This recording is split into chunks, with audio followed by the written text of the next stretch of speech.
இங்க பாத்தீங்கன்னா இந்த ஓல்டேஜ் ஹோம் நடத்திட்டு வராங்க. மதர் தெரசா அவர்கள் தொடக்கப்பட்டு பாத்தீங்கன்னா கிட்டத்தட்ட ஒரு 400 பேர் மேல வயசானவர்களும் இருக்கிறான்னு சொல்றாங்க. அவங்களுக்கு வந்து இடையூறா நீங்க இருக்குன்னு சொல்றாங்க. ஆக்சுவலா வந்து இது எப்படிமா நடக்குது இந்த ஓல்டேஜ் ஹோம்? சார் எங்களை பொறுத்த வரைக்கும் இதுல 400 பேர் கிடையாது. எல்லாம் வெளியாளுங்க தான். வெளியாளுனா எந்த வெளியாளுன்னா காலை இப்ப போனாங்க பாத்தீங்களா, அதே மாதிரி காலையில வருவாங்க, குழந்தை குட்டிகளோட வருவாங்க, ஃப்ரீயா ஸ்கூல்ல சேர்ப்பாங்க, லஞ்ச் முடிப்பாங்க, எல்லாம் முடிச்சுட்டு சாயந்தரம்னா அந்த ஃபேமிலி போயிடுவாங்க. ஆனா அவங்களுக்கு கணக்கு அதே மாதிரி இல்லாதப்பட்டவங்கன்னு சொல்றாங்க. வெளியே பப்ளிக்ல பிச்சை எடுத்துட்டு இருக்காங்க பாத்தீங்களா, அவங்கள இழுத்து கொண்டு வந்து இதுக்குள்ள போட்டு ரொம்ப சித்திரவதை. ஆமா, அவங்க ஐயோ நைட்டு பகல் நேத்து கூட முந்தைய நேத்து கூட ஒருத்தர் அடிச்சு சரியான சவுண்டு, எல்லா பிளாட் எல்லாமே கேட்டுச்சு. வாரத்துக்கு 4 தடவை நேரடியா வந்து மக்களோட குறையை கேட்டு அவர் தீர்த்துட்டு இருக்காரு.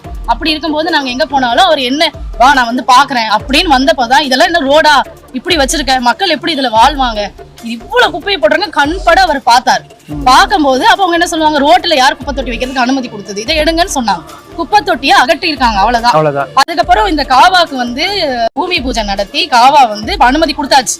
அன்பரசன் அவர்கள் பாத்தீங்கன்னா தாமு அன்பரசன் அவர்கள் மிரட்டல் தெரிவித்ததாகவும் பாத்தீங்கன்னா புல்டோசர் வந்து இடிச்சதாகவும் சொல்லியிருந்தாங்க. ஆக்சுவலா பாத்தீங்கன்னா அந்த ஆடியோ எங்குமே ரிலீஸ் ஆகல. அவர் வந்து பேசிட்டு இருந்தது பாத்தீங்கன்னா பொதுமக்கள்கிட்ட மட்டும் தான் பேசியிருந்தது. பாத்தீங்கன்னா இந்த வீடியோ நீங்களே தெளிவா நீங்க பாப்பீங்க.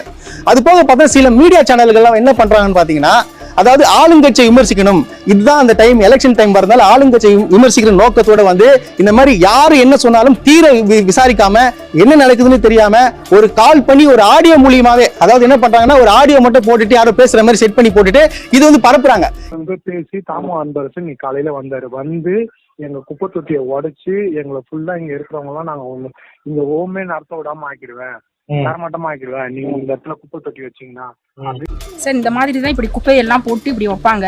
அதை வந்து இல்ல இந்த குப்பை தொட்டி பாத்தீங்கன்னா அவங்க வெளியில அதாவது ரோட்ல போட்டுறாங்க. ஆமா சார், ரோட்ல போட்டுறாங்க. அவங்களுக்கு உள்ள நிறைய இடம் இருக்கு, ஆனா அவங்க வந்து எங்களை டார்ச்சர் பண்ணணுங்கிறதுக்காகவே இப்படி வெளியில வச்சிடுறாங்க. இப்ப இவங்களால எங்களுக்கு என்ன ப்ராப்ளம் அப்படின்னா, இதை ஒட்டி தான் ஃபுல் வீடு இருக்கு பின்னாடி.